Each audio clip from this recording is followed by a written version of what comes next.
Little history lesson for you today. May 5th, 1862. It's the day a smaller and less equipped Mexican army decided to fight for your right to discounted tacos and margaritas.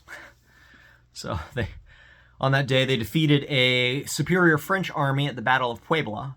And while it wasn't the end of the war, their show of resilience, unexpected strength is still celebrated today, albeit much more so in America than in Mexico, where it's a relatively minor holiday. Here in the U.S., where this marketing movement was backed by U.S. beer and tequila companies, beer sales are actually on par with the Super Bowl, despite the fact that the general who led the inspirational victory died a few months later, and the French actually went on to defeat the Mexicans and occupy Mexico City. It's good for a little while. Makes me think a little of Star Wars. Today is International Star Wars Day. The original movie, very inspirational. This small band of underdogs, they take on a mighty empire, go on to defeat the big bad enemy. Everyone cheers, and then what happens in the second movie? The Empire strikes back. Victory wasn't enough. The battle rages on. And in many ways, our psalm reading for today, Psalm 46, is a psalm for Star Wars. In case you've been wondering what psalm should accompany your Star Wars viewing today, here's one that talks about the earth giving way, mountains being moved into the heart of the sea. This is cosmic, earth-shattering drama. If you're in the midst of such a storm, how do you feel? I would be very, very afraid. But the psalmist has something figured out. To the psalmist, God is such a present help in trouble that even though the earth is falling apart, the psalmist says, I will not fear. How is such a faith possible? How does the psalmist inhabit such a fortress so that he feels completely secure despite mountains trembling? The key to the psalmist's faith is revealed in our reading from Mark's gospel today. We see how there's interplay between Old and New Testament. It's one story held together by common threads. So in our reading from Mark 9, the disciples and Jesus, they have just come down from a mountain at the bottom, right? They were at the Transfiguration. At the bottom, there's a crowd, because of course there's a crowd. Jesus is a celebrity. He can scarcely get a moment free. And in the midst of the crowd, there's a boy and his father. The boy is suffering from a demon that has possessed him for years, and the demon is trying to tear the boy from life itself. Think of that father. Every time the boy is convulsed, his world is falling apart. The mountains are trembling. He is afraid. The father does not come with this quiet confidence and sense of peace. Listen to the question he asks Jesus. If you can do anything, have compassion and help us. And Jesus responds with shock. If you can, all things are possible for one who believes, is what Jesus tells them. Jesus is illustrating what the psalmist has learned. It's not about the size or strength of your faith. It's what you put your faith in. Think of it this way. When I was 16 years old, my parents put me in a 1985 GMC diesel Suburban 3/4 ton, curb weight approximately 5,000 pounds, giant steel bumpers, did 0 to 60 in 10 or 11 minutes, depending on whether you were going uphill. If you're the parent of a young male who perhaps doesn't always make the best decisions, you feel pretty good about his safety.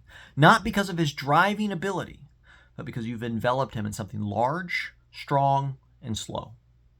They were comfortable that I was safe because of what I was inside.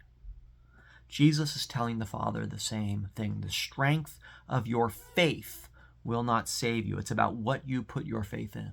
At yesterday's Kentucky Derby, the jockey riding Admire Daytona in yesterday's Kentucky Derby may have had the strongest faith in the entire crowd that his horse was going to win. Unfortunately, he was on the wrong horse. He finished 55 lengths behind. No matter how strong his faith in winning might have been, he lost by over 400 feet and got the same prize money that you and I did.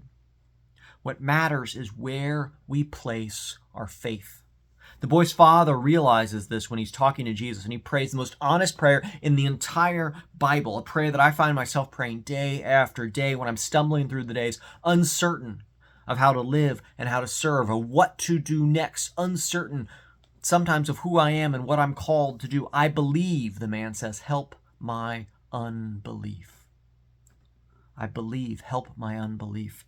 When he hears that all things are possible for one who believes, he announces his belief, but at the same time he acknowledges his belief is not perfect. He has doubts. He has failures. He tells us he desperately wants things to be the way they should be, but he knows that he is human and he's going to mess things up. He'll get things wrong, not out of a lack of desire to please God, but there will be wayward steps along the way. I believe, help my unbelief is his cry. And it's our prayer too.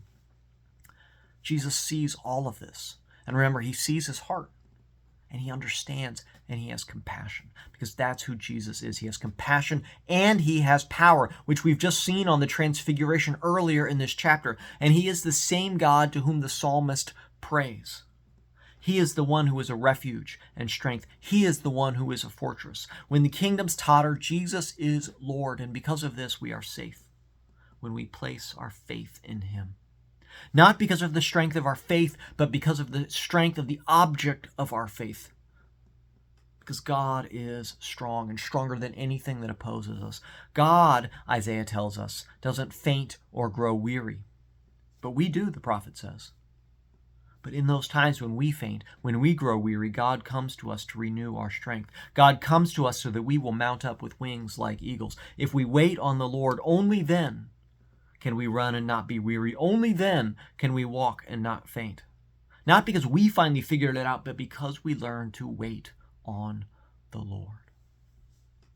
There's an amazing scene near the end of one of the recent Star Wars movies. The rebels are cornered. The rebels are in trouble. Luke Skywalker, the hero from the first movie, he suddenly appears between the rebels and the enemy. And the enemy is so enraged by this, they concentrate all of their firepower, all of their cannons, all of their bombs on Luke Skywalker. He is unharmed.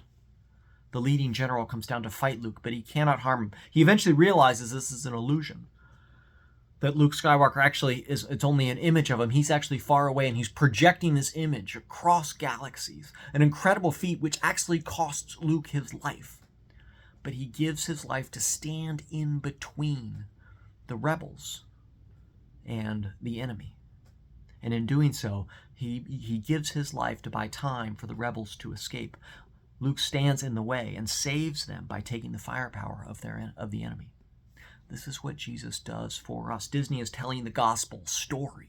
It's amazing. They would never admit to it, but all of our best stories are reflections of the gospel story, and this is what it is. Jesus does this for us. He stands in our place. He absorbs the blows of the enemy, and he is strong enough to do so and to overcome.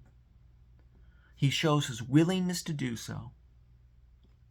And then he shows his power over the forces of evil, because he takes you by the hand and he lifts you up just as he takes this boy. He casts out the demon, and the world looks at the boy and says he is dead. But Jesus sees death, and through it is a pathway to life. The world is certain that death is near, but Jesus doesn't see that. Jesus, because of his strength and his power, sees life. The battle is not over.